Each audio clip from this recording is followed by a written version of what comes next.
I call the Honourable David Parker. Thank you, Mr Speaker. As the Honourable Leanne Dalzell has previously said, the Labor Party does support this regulatory reform bill. I'm not sure if she mentioned it because she was probably a little modest, but she was the Minister of Commerce when we, as the last Labor government, decided that it was necessary to have an annual regulatory improvement bill, which has now had its name changed to regulatory reform bill, but is the same beast. Obviously, it's always necessary for governments to have a look at what's over-regulated, what regulations have become outdated, or what regulations go too far. As the prior speaker has pointed out, there was a regulation that went too far in respect of the packaging of some products. It wasn't going to ban all soap powders or detergents, as the prior member suggested, but there was. No, it wasn't. That's just nonsense. No one's ever suggested that we should ban soap in New Zealand, and any member who stands in this House and suggests otherwise is just lacking in credibility. What was proposed at the time was that for some of these products that are accessible to children, and if they drank them could cause them great illness, there was a need for more child-proof packaging. And that was the essence of those regulations, was an improvement to child-proof packaging. But the drafting of it did go too far, and there are too many things that were put on that list. But there was never any suggestion that those products ought to be banned. So the last speaker's just exaggerating when it comes to that. But, Mr Speaker, what I would say in respect to the regulatory reform bill is that I find it surprising that here we are, a country that's languishing in a double-dip recession, and this really, the second of these recessions, really, National Party can't deny responsibility for it. It is Nationals' recession, this recession that we're going into. Here we are dallying with the regulatory reform bill rather than actually doing things that are more substantial in terms of resetting the nature of our economy and investments in it. This bill does nothing to redress the very poor imbalance of investment in the New Zealand economy. Last year we had a tax working group that was set up by the incoming government. The Labor Party gave them plenty of room, and in fact the Secretary for the Treasury came to see the Leader of the Opposition, Phil Goff, and asked him not to be critical of measures that would affect the resetting of investment in New Zealand, that to give the government room to look at things like ring-fencing losses and other taxes. And Labor gave the National Party room. We didn't criticise the report when it came from the committee of experts that were appointed by the government because it did contain some good recommendations to try and reset the New Zealand economy towards the export economy. New Zealand has a great problem in New Zealand that we over-invest in areas relating to property, and one of the reasons why we over-invest in those areas is because our tax settings encourage it. They effectively give tax advantages to people that invest in property. They can deduct their interest costs, their rates costs, their maintenance costs, so that their property investment overall makes a taxable loss. That taxable loss is used by many taxpayers to reduce their tax on their other income. By offsetting the loss against their other income, they reduce their overall tax. So they make a taxable loss and they get tax deductibility for all of those interest charges, and yet when they make a profit, when they sell the property because the property goes up in value, they pocket the profit and they pay no tax on it. That compares with the rate of return that you get in non-property investments, where you don't get tax deductibility for the losses and no. So if you're investing, for example, in an export-based company, you don't have the tax advantages that you get from investment in property, and that's one of the reasons why New Zealand over-invests in residential property and under-invests in the export economy. Now, we know from figures that have been produced by the Tax Working Group, by the Treasury and by the Inland Revenue Department that New Zealand has $200 billion of investment in private rental property, residential rental property. That makes a loss for the taxpayer overall.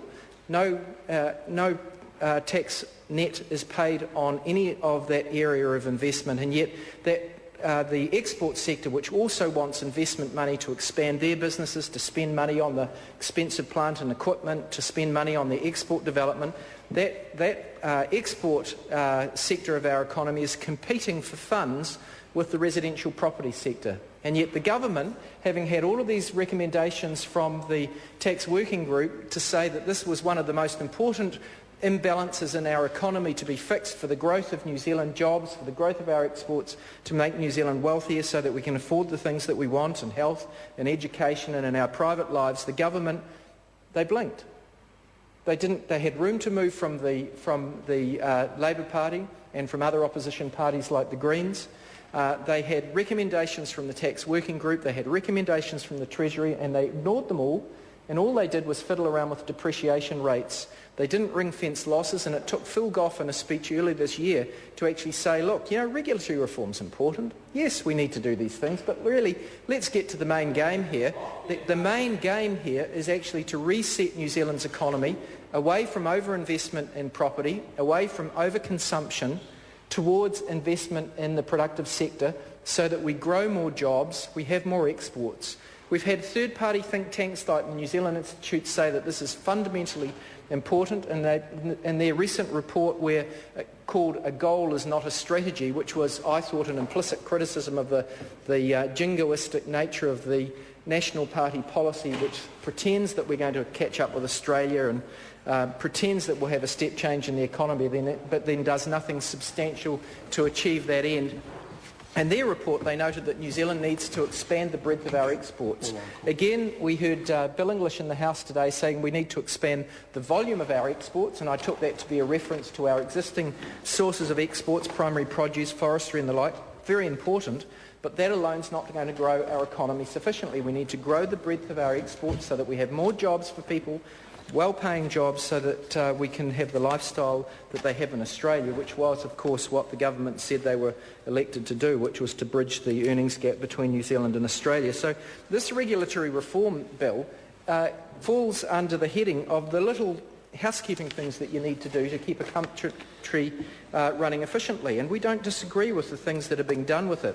But the fact that the government has failed to take the initiative on the more important steps to reset New Zealand's economy, failed to take any measurable step to improve New Zealand's savings, and in fact the steps that they've taken to date have actually taken us backward on the savings route, stands in stark contrast to what they're doing with this bill, which, whilst important, is, compared with those more important things, trifling. So this government, is being increasingly exposed as being a party bereft of ideas to grow our economy. As a consequence, we're dipping into a second recession, Nationals recession. They can't blame anyone else for this but their own management or mismanagement of the economy, because they haven't had the gumption to do what needs to be done to reset the signals in the economy. Contrast that with the policy that the Labour Party's already announced. Phil Goff in a speech earlier this year saying we would, in Labour, tackle the overinvestment in property by ring-fencing losses on residential property investment, which would in part be used to pay for which would go some way to paying for a tax-free exemption for every taxpayer, so that the first so many dollars of their income would be free of income tax. Mr. Speaker, this regulatory reform bill does so little to grow our economy. It will have a effect, but the effect in terms of the macroeconomic effect will be minuscule, will be absolutely minuscule. We heard the government say when they came to power that regulatory reform was one of their key causes of change in the New Zealand economy. They pretended that reform or changes to the Resource Management Act and change to regulations like this would somehow drive the economy forward and achieve the step change in the economy that they promised. That was the language they were promising, a step change in the economy. And indeed, as late as last year, they were saying in their publications, National seeks a step change in economic performance. That was in February 2010 they were saying that. If you go through all of the National Party materials now, they've completely dropped out that language. They're no longer talking about a step change in the economy. They've given up on that aspiration. They've stopped talking about bridging the wage gap with Australia, and instead we're left dealing with the regulatory reform bill here today, which really is tinkering with things at the time when more active management is needed by the government to reset the economy towards exports in a way which would stop the droves of people who are increasingly going to Australia because they lack the employment opportunities and wages in New Zealand that they want. Mr. Speaker, this bill is supported by the Labour Party, but we do lament the lack of a credible economic plan from the government.